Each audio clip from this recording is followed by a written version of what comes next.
Hello, ladies and gentlemen, and welcome to the REC podcast, brought to you by the REC Toycast. I am your host, Roman Chavez, and with me, as always, Erik Icarus. Eric! What's up, dude? We've got a special guest today. Who's here? It's been a while. We haven't had a guest in this new podcast we space. haven't. And it is the Big Tuna, Jordan Tunney. Hello, everyone. Hello, audience. Yeah, wave to all your fans. Wave to all your fans. We actually get a lot of positive feedback when we have any guests on, and it has been a while since we've had kind of that third voice. And the last few episodes felt like me and Eric just agreeing with one another, and it was time to mix it up a little bit. You can follow us on Instagram at RAC Podcast. You can follow myself at Roman RAC Podcast, and you can follow the Straight On Man Dime at gulag_J_Wilden on the Instagram. On the Instagram. The old Instagram. On the Grom, as it's called. On the Grom. Well, one thing that really spurred this for me was, Jordan reached out to me with some very, I guess I can say troubling information. Right. Okay? He troubled me. Oh, dear. Jordan, would you like to tell the people the text you sent me the other day about a certain movie that I disagree? Okay. So I was a late bloomer in many ways, and one of those ways involved watching the most recent iteration of the X-Men franchise, the Dark Phoenix film. Right. I remember the marketing for the movie, I think, was one of the best, where I was like, wow, like this actually looks like they're taking more of a more serious, less gimmicky approach to it.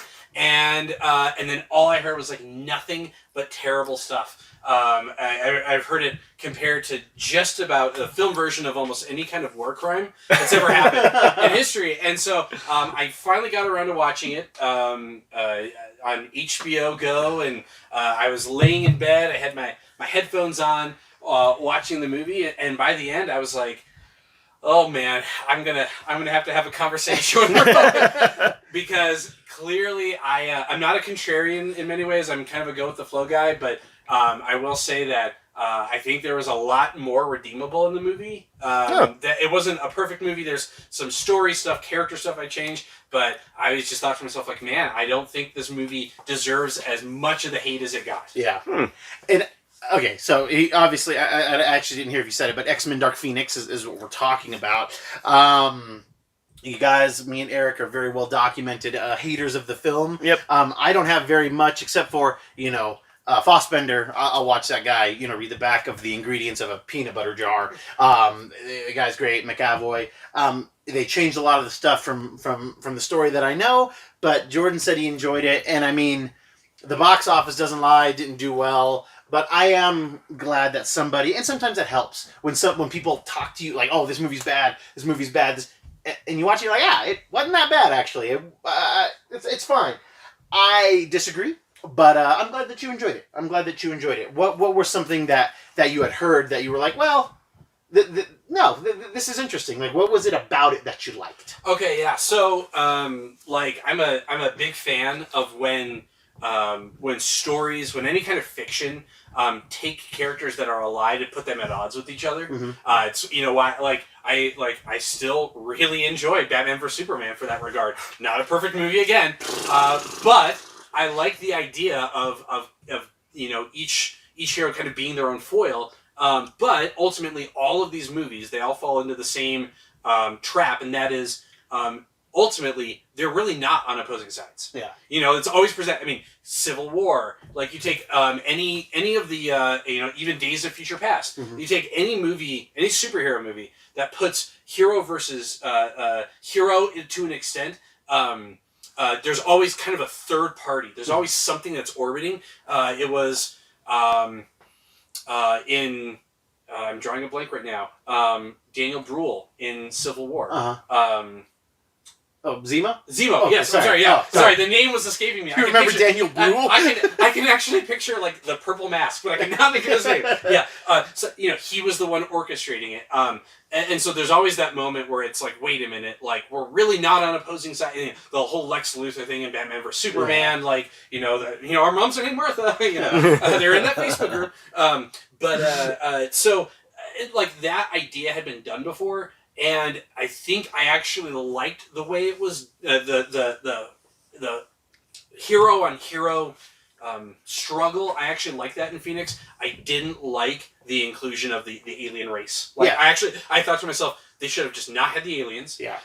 Xavier should have been able to read her mind and say, "Oh my God, it is this paranormal entity, or it's this alien entity that has captured her mind." I think the reason she was included is because they wanted her to be a pawn, and ultimately she realizes, no, like, I'm in control of my destiny and that sort of thing. But like, I thought to myself, like, as soon as the movie was done, I was like, okay.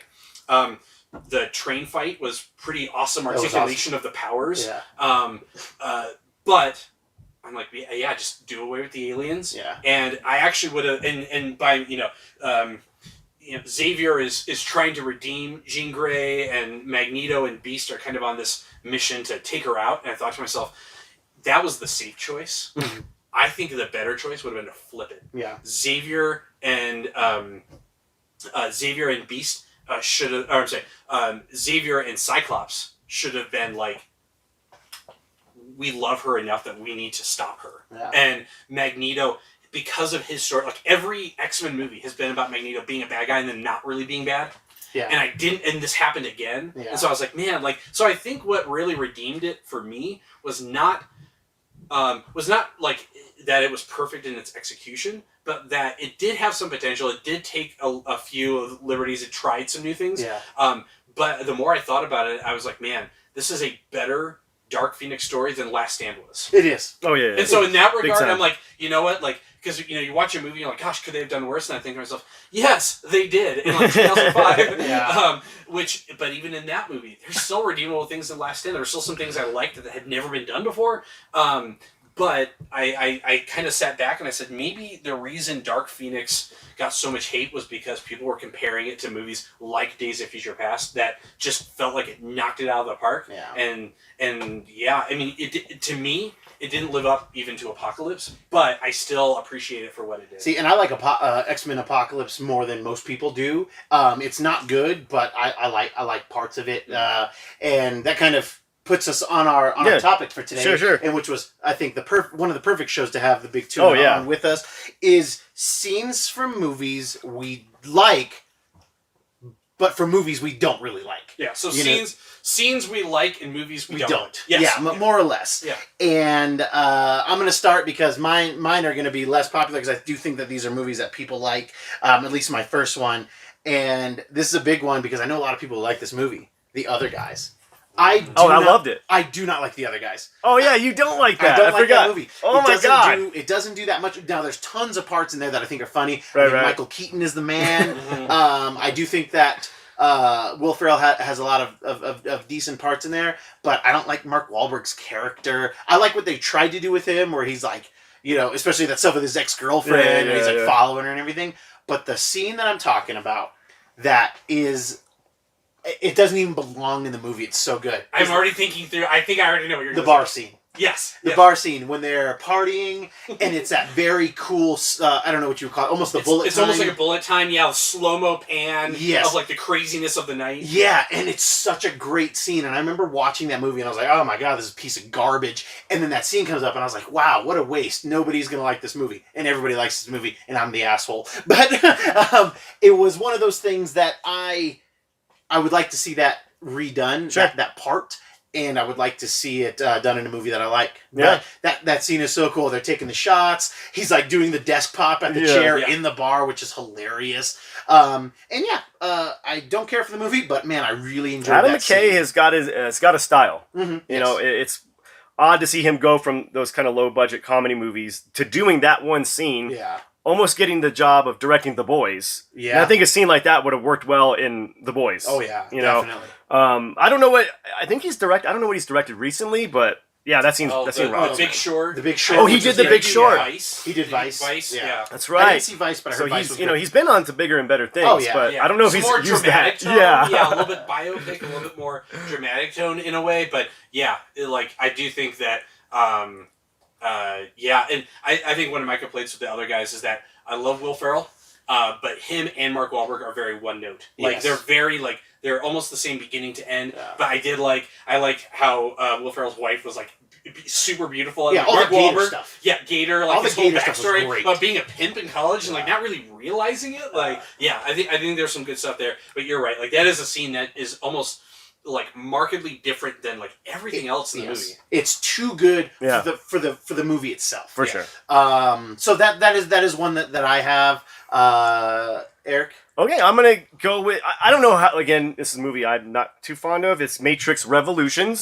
See, Matrix stuff was on my list. But, on my short list. yeah, and we all know what I'm gonna say. The highway chase scene. Yeah. Is that Revolutions or is Reloaded. that That's Reloaded? Reloaded. Sorry, Reloaded, second yeah. one. Sorry. Yep. Reloaded was bag up. Matrix Reload. I don't like Revolutions either. Actually, that Revolution's does my have a favorite. decent fight scene at the end, though. Yes. I will say that. But we're gonna go with Matrix Reloaded, the highway chase / fight scene. Yeah. I mean, what more can you say about Yeah. it? I mean, the movie is super convoluted. It's like the Wachowskis took an intro to philosophy and they love anime and jumbled it. Yeah. Didn't know what they were gonna do. Past Never the the first two movie. shall meet. Okay. Yeah, I know, right?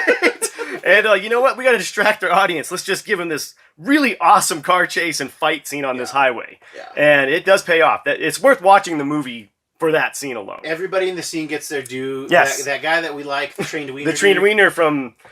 he's kind of the discount Van Damme, I He's guess. the discount. Yeah, literally, he's taken over for Van Damme, and I wish I knew his name because we owe that guy. I think his name is Daniel Bernhardt. Are you serious? I'm dead serious. Okay, that guy is awesome. Everything he's in, he's always giving it. He's Oh, he always is. giving the best. Oh, for sure. He was in season 2 of Barry. Have you watched Barry? We saw that episode together because yeah. it came on after That's Thrones, right. and we're like, what is this? Yeah, such a good. That was the best part about last season. Yeah, and he didn't even... Barry came that up guy doesn't afterwards. age either, man. No, he doesn't. He still looks great. Yeah. Still looks great. He was in John Wick. Yes. I don't think he's he's not the choreographer, but like he's definitely got some. I think he is a choreographer in other things, Yes, but yeah, maybe not John Wick. Yeah, he but, might be the choreographer for Barry, but yeah. But yeah, that scene alone just kills it. It is, like I said, everybody gets their due. The score is amazing too, Yeah. and it just adds to the tension, the grittiness of the fight.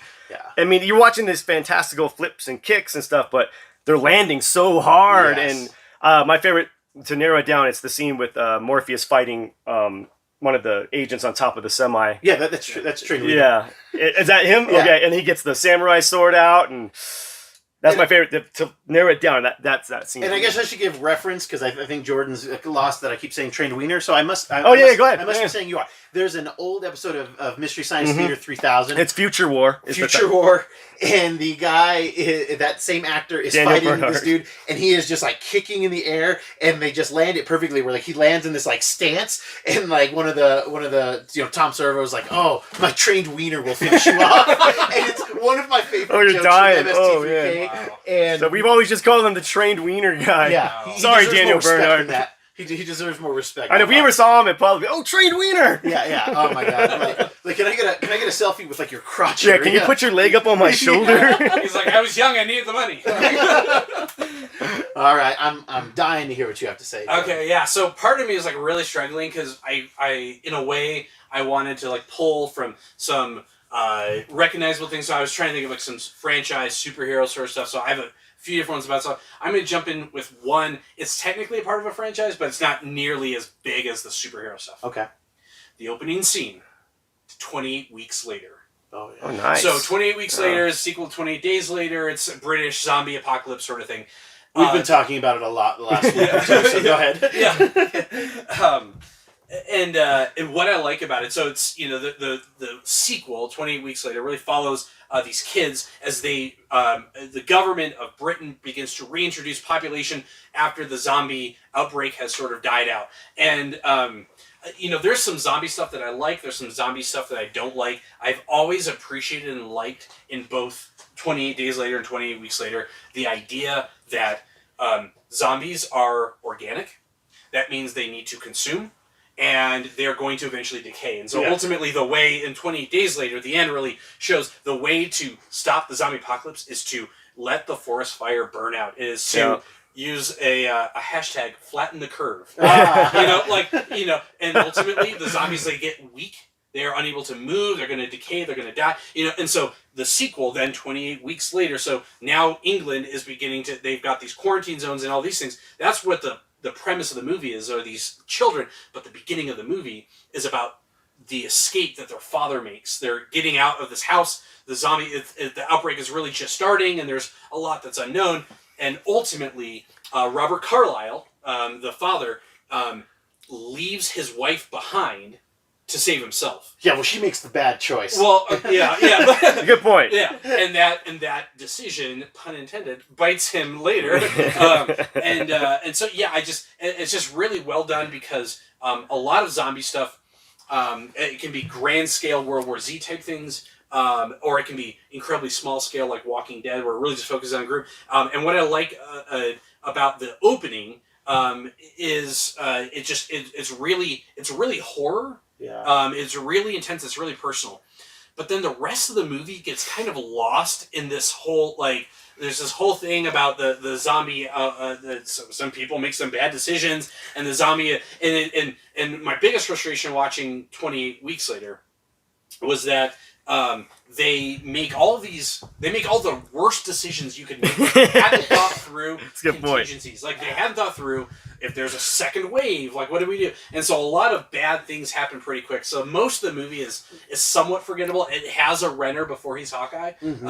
Oh my God, he is in that. It sure does, yeah. But that opening scene, like if I see that movie on, I won't sit down and watch the whole movie, but I'll watch the first 15 minutes. Yeah. See, I enjoy the whole movie. Yeah, it does have its gaffes and this and that. And man, the scene I like the most is that scene. But you say you'll watch the first 15 minutes. If I'm not going to watch the whole movie, I can't watch the first 15 minutes. It is just so intense for me. It pulls me in, and it's so intense. Like, that part genuinely freaks me out. I like the military addition to it and all of that stuff, but I agree with you. It does show a lot of the... they didn't get a lot of consulting, I don't think, to actually do the film. But yeah, I see what you're saying, because I mean, you're not really that big of a horror buff, regardless. So. No, not recent stuff. More classic older stuff. Like, I love Carpenter stuff, like the Halloween, the slasher movies. But yeah, like the more recent stuff. Yeah, I'm pretty out of the horror space, unless it's Jordan Peele. Like, then I'm in on it. There you go. Yeah. I'm going to do a comic book one. Hey, no way. Yeah, no way, right? And there was a lot of comic book related stuff that I was like, dang, there's a lot of scenes from these movies that the movies are terrible, so I'll probably touch on a lot of those.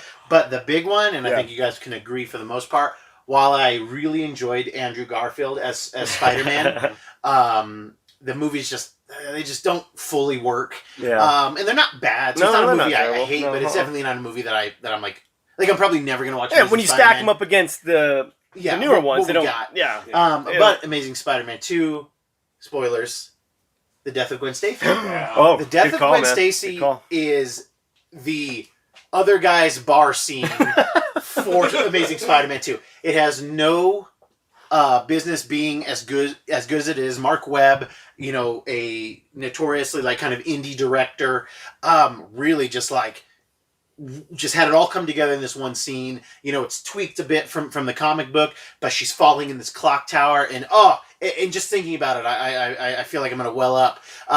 She's falling. He goes to shoot the web, and the web kind of comes out slow, and it's kind of interspliced with this her falling fast, but then the kind of slow-mo of the web coming out, and the way that the web kind of extends, and the tip of it almost looks like a hand going to grab her. And that scene is so beautiful. And then when it gets her too late, and Andrew Garfield, when he's like, "Oh, I've got you," and she's clearly dead, and just his acting there. They were actually dating in real life at the time, so I'm sure he pulled from that, if you actually died in my arms, how would I feel? I think it's start to finish that scene as she's falling. Yes. Just seeing him do very Spider-Man stuff. He's using his web to project himself. Right, he's trying to go through it. You're seeing her, and you just see the look in her eye, it's not your fault. Right. And then boom. Oh, it's such a good scene. Yeah. And it's just why is it wasted on this terrible Green Goblin? And and then the Electro. Let's not forget Jamie Foxx's Electro. No, let's do forget. Oh yeah, fair enough. Let's do that. I'm good with that. But yeah, it's a beautiful scene that whereas something that I would talk about normally, like the Expendables, I actually enjoy the first Expendables movie, but that one Mickey Rourke scene is way better than the rest of the film. In the Iron Man 2 outfit, because he was in the hair and makeup for Iron Man 2 and flew in, did that scene. Yeah, so, and it's really worth it. I hope they paid him well for that, because it was just really they got their money's worth out of that movie. But Amazing Spider-Man 2, while I enjoy literally all of the actors except for the Green Goblin guy, the movie just doesn't work for me. But that scene is so. I mean, it's beautiful. basically right from the comic too, right? No, because Like- it's changed. Like pieces of it, maybe like some of the panels I think look the like. feel of Okay. it. But in the comic, it's from a bridge. Very Okay. much like Spider-Man in Spider-Man The 1, first Tobey Spider-Man, Maguire. yeah. Okay. Maguire versus Spider-Man. Kind of the Green Goblin, like save them, save her, like Yeah, kind of that yeah. dilemma. But then I'm going to save her, and it's too little, too late. Like, Yes, except that it was with Mary Jane, so he does save her, whereas Gwen she didn't get a fair shake till much later in comics. But yeah, that scene right there is it's beautiful. gold. It's Doesn't gold. belong in the movie, and yeah, it's too much. It's gold. Yeah. My next choice is from a little movie called Street Fighter. oh yeah. You probably know what I'm going to say. I actually don't. Oh my! I Really? haven't watched Street Fighter since I was a young lad. All right, let me Is say. it a non-fight scene? It is a non-fight Okay, scene. then I think I know exactly you know what I'm going to talking about. say. I think I know. All right. So let me set the scene. It's kids, you know what Street Fighter is. They ended up making a movie back in the '97, I believe. Stars Raul Julia, the late great Raul Julia as M. Bison, and then I want to make sure I get her. Bison.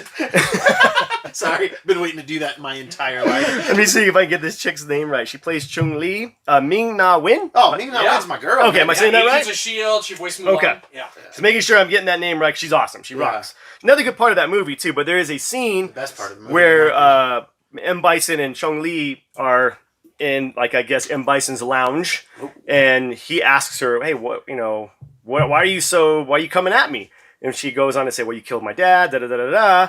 And Raul Julia's M. Bison proceeds to say, "For you, the day Bison graced your village was the most important day of your life, but for me, it was a Tuesday." It is so like on point. Like Yeah. it's just like it's exactly like it's so in character. As soon as like you said it was enough, that's Yep. exactly what I was picturing. And it's just it's one of those scenes where it's like it has like a weird profoundness to it. Yeah, big but time. she talks about like he came in, he killed her family, destroyed the village. She's hated him ever since, and he's just kind of like he has the Yep. like it's so well written that like a dictator Yes. or a person would be like.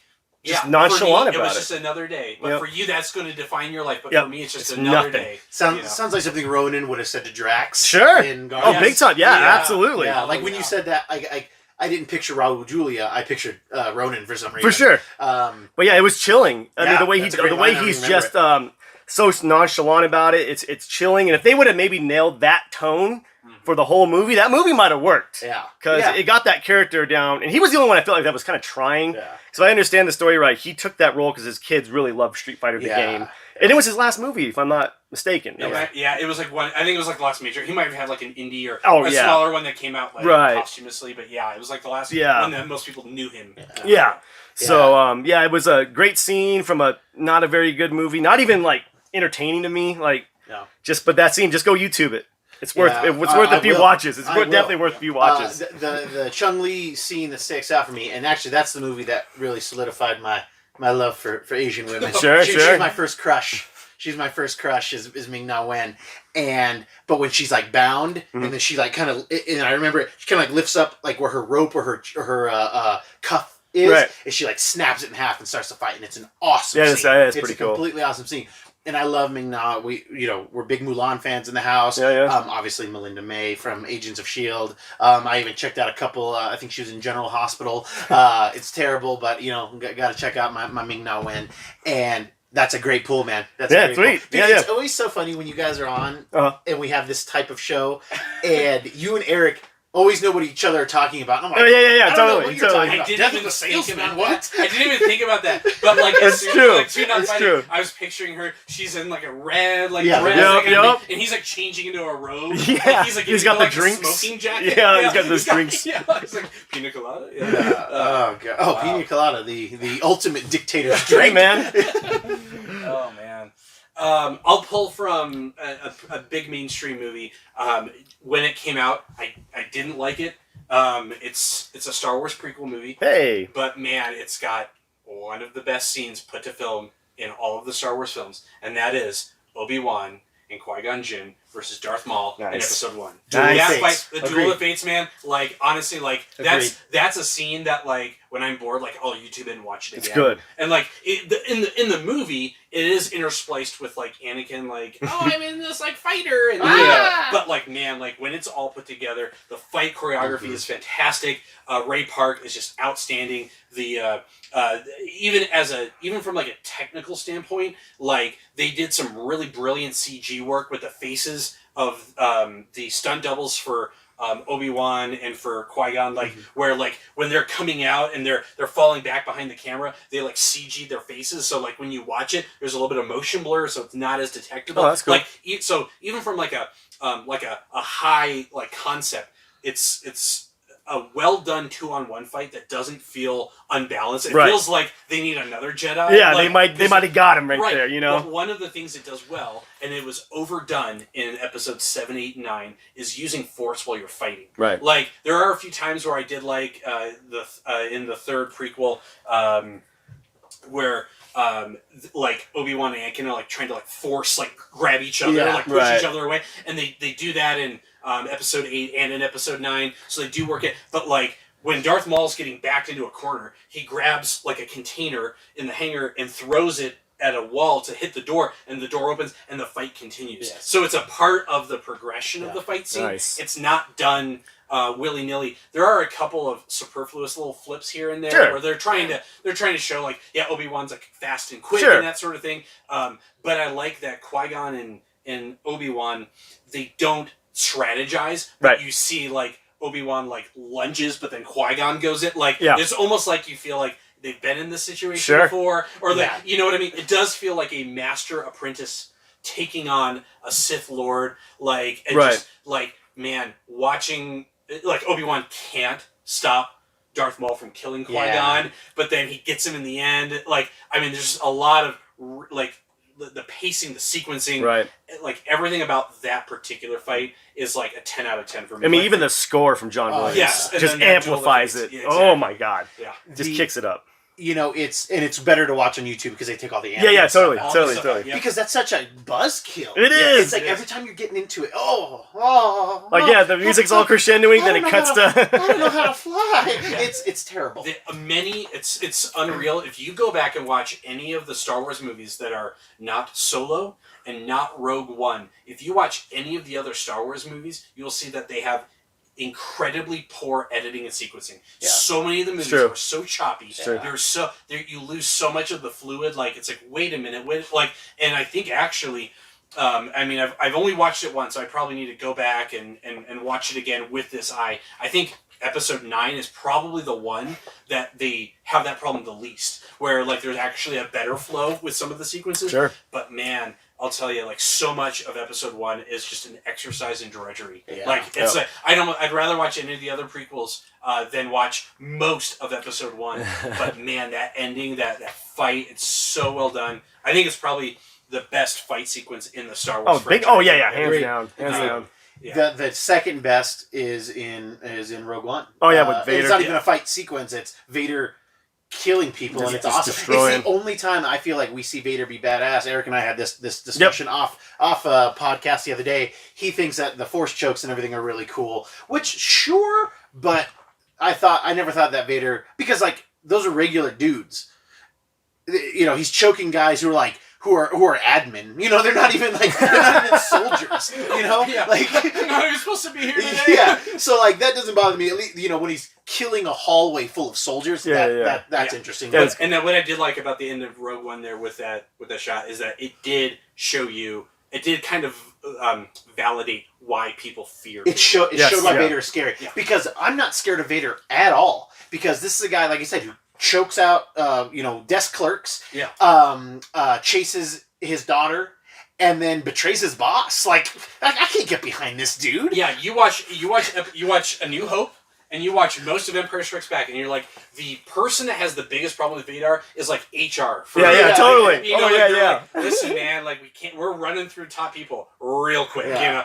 But yeah, like that moment, like the score, and I mean, it was done in a horror sort of way. Standing in the dark, you hear the respirator, you see the light, you know, and they show, and just like a monster movie where you've got this unstoppable force, and they go back and forth between showing the fear, which you don't usually see in those movies. You don't usually see, I mean, it's just mindless people. It's droids versus clones, and they're just kind of mashing against each other like waves on the beach. But like in that moment, it does feel it's tight and personal. Yeah. They're in a Yeah. confined It's space. it's claustrophobic. And Yep. it helps propel the story because they are trying to get the Death Star plans out, and they get just in the nick of time. And yeah, it feels it's so well paced there at the end for sure. And who was the body of the original Vader? David Prowse. David Prowse.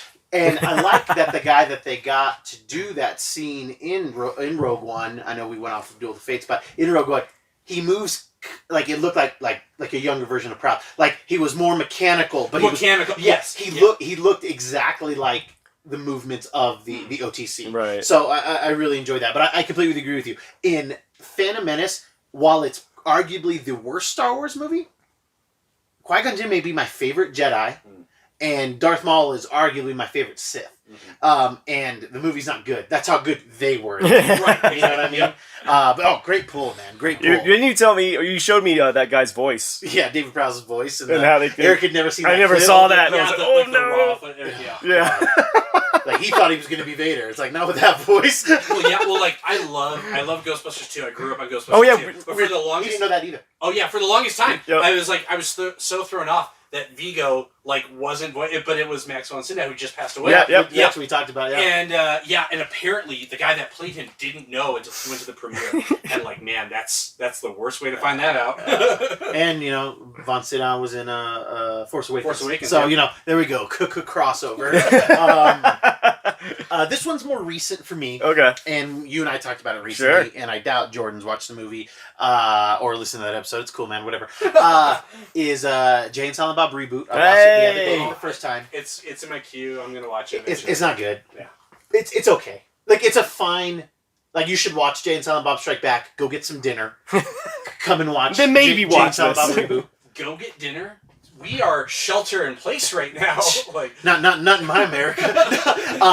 The Ben Affleck scene in Jay and Silent Bob reboot okay. brought me to tears. It's a great callback. It's a great salve for I'm huge into Kevin Smith, so I've paid attention to their kind of not feud, but just like the dissolution of the relationship. It plays on that so well. They call back to my favorite Kevin Smith film, Chasing Amy, and it's so good. It is the other guy's bar scene for Jay and Silent Bob reboot. Wow. It has no business being there. Ben Affleck kills it, and it's argued, and people are gonna make fun of it. It's beautiful. It is. And it is so. Did you end up watching I it? watched Oh it, my yep. gosh! Wasn't it amazing? Mhm. I don't want to ruin it for the tuna, Right. but it is No, amazing. it hits We hard. talked about it in a previous episode. I really filled out, but doesn't belong in the movie. It's that good. It was literally like that moment of lucidity of Kevin Smith, where I've got a couple drips in that Chasing Amy bottle. These are the last few drops of that bottle, and it's great. Yeah. It's great, and honestly, it makes me. I would watch the movie again just for that scene, but I'll probably just watch that. I mean, scene on it YouTube. almost transcends the film because it's Yeah. almost like a legit reconciliation between two friends. Yes, And you has see it layers. happening on the film. And It has it's layers, amazing. and the way it plays with Chasing Amy. Oh Yeah, yeah. my gosh, Oh, it's yeah, yeah. so good. Oh, yeah, yeah. That part Wasn't too. that beautiful? Oh, Wasn't that no, beautiful? it was. So good choice, man. No, that's awesome. That's awesome, dude. Yeah. Thank you. I'm gonna just kind of do a twofer here because they're both really not worth talking that much about. Okay. So I'll start first with the first person shooter scene from Doom. From Doom. Yeah. Oh, great pull. Yeah. Great Yeah. pull. The rest of that movie not very good. It's okay, man, but Carl Urban was the bomb. He in was that was movie. great. But once they flip it over to that first person shooter, It was. I think everyone in the theater cheered. I think a lot of people liked it, but I think a lot of people thought it was corny too. And well, it wasn't even really following the game Yeah. at all. Yeah. And then once we got that, I feel like people maybe say, "Okay, I got my money's worth. I got my 2 minutes of first-person shooter." It was worth it for that. Yeah, It was and worth it. we don't do too much into it because it's just it's a tiny part in a not very good movie. But this Slash choice is the opening scene to Wolverine, where they're going through time. Him and his brother Sabretooth. Oh. Yeah, the whole montage, like Yeah. they were in like the Civil War. Yep, all the and way it- to Vietnam. That was, Yeah, oh, yeah. that's Yeah. what Wolverine Origins should have been. Yeah. Is like it should have just been them. Maybe pick 2 or 3 of those wars and go through it. Yeah. And I mean, just the way it's shot and The idea that we could maybe do that now, and we could maybe see Steve Rogers in a Wolverine, Yeah. you know, Canadian infantry type thing gets me excited. Oh, big time. Also, I think something in Doom that was really clever that, again, a lot of people didn't like because it was the great bait and switch, but was making The Rock. The bad guy. The bad Villain. guy. Yeah, because you were, I mean, I was sitting in that movie, I was like, oh, The Rock's going to be, and no, it's Carl Urban that's the main. Is the hero, Yeah, and I was like, what the hell? I didn't even recognize this. I didn't even recognize this at all. I seeing going into the Wolverine though, and then that's the scene we get when we first, see it. Yeah. Like, okay, we're gonna be okay. Yeah. It's gonna be a good movie, and then it just spirals out of control from there. Oh my god, yeah, it's one of the most out of control things, and it's funny that a lot of these, when I was thinking of some other lists we'll be doing on future shows, I was like, man, even though I'm a comic dude, there is still like good comic stuff from all of these categories. Of course, yeah. Yeah, good call. Jordan, do you have any more for us? I have one, Okay. and I'm gonna pull back from one of my favorite franchises. It's a more recent addition to it. Sure. Quantum of Solace. Okay. Hey. I think yeah. it's the I already know which it's one. the lowest of the Daniel Craig James Bonds in my opinion. But man, that movie starts hard. Yeah. Really quick, literally right into it. Car chase, shootout. When all said and done, and then he walks around to the back, opens the trunk.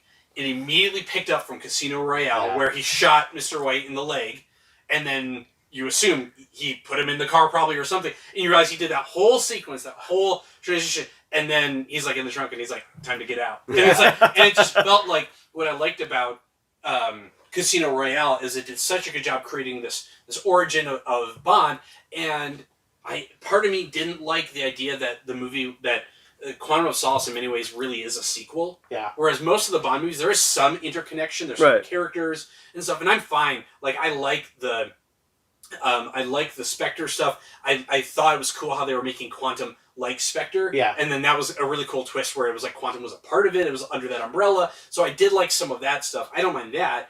Where they reference certain characters and then we end up seeing him back again in Spectre. So much of the movie was looking back. He really shouldn't have had much of a connection with Vesper. I think a lot of his feelings were guilt. Yeah. Which we don't see Bond do much in the movies because it's, I sleep with these women, they die, I move on. But like really just Her Majesty's Secret Service, I can think of. Yes, and I actually like that for breaking the mold. I actually, George Lazenby, the Australian, is not, to me, he's not my least favorite Bond. No. He only did the one, but yeah, and so, I like the idea. I like the idea of movies having weight to them. Mm-hmm. What happened before does influence what happens next, but Quantum of Solace felt too much like a sequel. And that's one of the reasons why I was excited for No Time to Die, was it looks like, he's still in love with the woman from the end of Spectre, and Blofeld is captured and in prison. So they're going to pull back. It's not, what happened in Spectre will affect what happens in No Time to Die. But I don't think they made No Time to Die to be a sequel. I think it's its own villain, its own plot, its own story. And Quantum of Solace, even though they did introduce a villain, the villain was this weenie environmental guy. Yeah. Like, there is this corrupt South American country which, like, throw a dart on the map and you'll hit any of them. Like, it's like Bolivia and their water supply. It's like, it didn't feel like the Bond admission had much weight to it. Yeah. Using Olga Kurylenko as like a Bolivian instead of the Ukrainian chick that she is. Yeah. And Jeffrey Wright just got shoot into just like 2 scenes in the movie, and I love his Felix, and I want to see more of him, and but that opening is just, it's such a well established, and a lot of the Bond movies have great openings to them. Yep. Spectre is a great opening, the long shot in Mexico City. Skyfall also has a great opening as well. On the train, him getting shot, and then it's like, okay, now what? I mean, that's a great way to start a movie when you've established the character.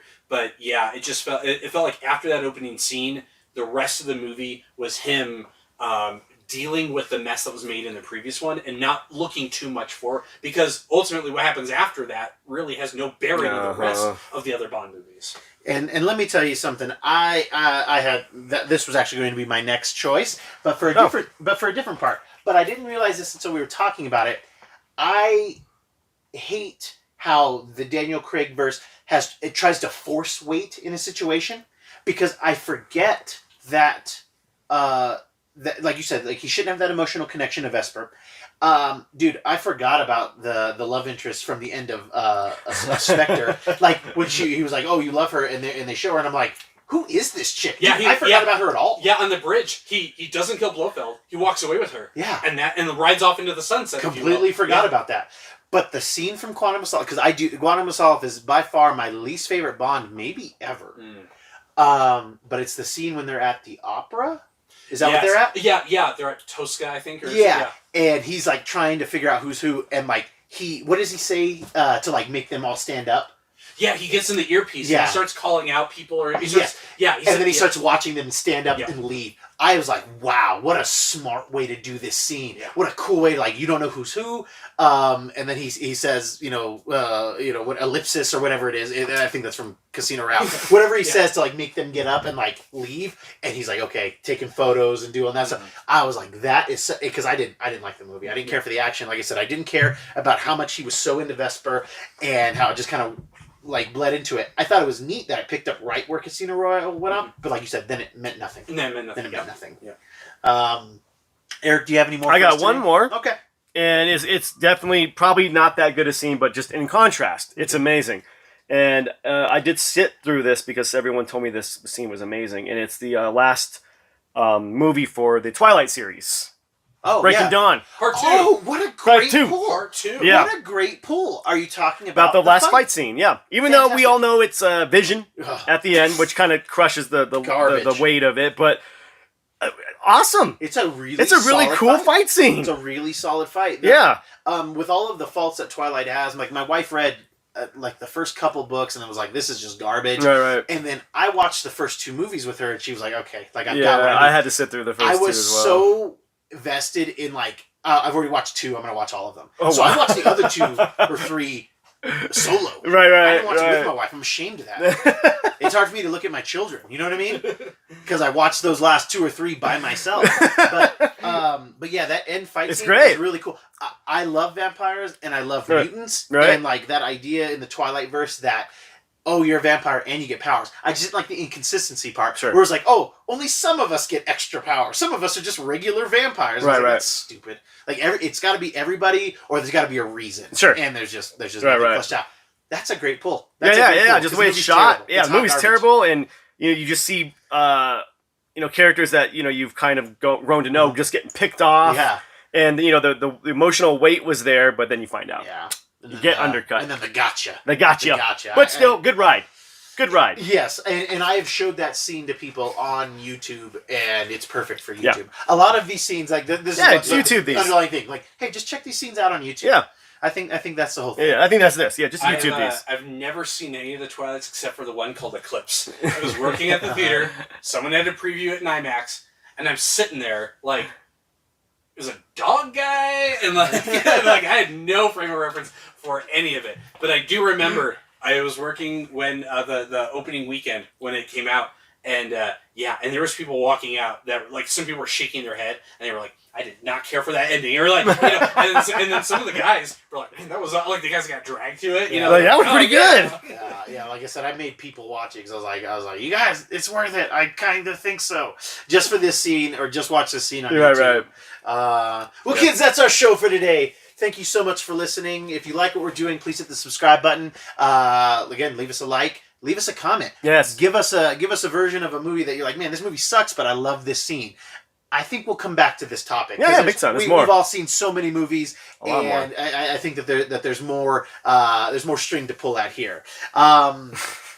Eric, do you have any final thoughts for us? YouTube is awesome because you don't have to sit through crappy movies. You get your scene and boom, there you go. Yes, I agree with that. I almost included the Bernstein Bears with Christopher Walken.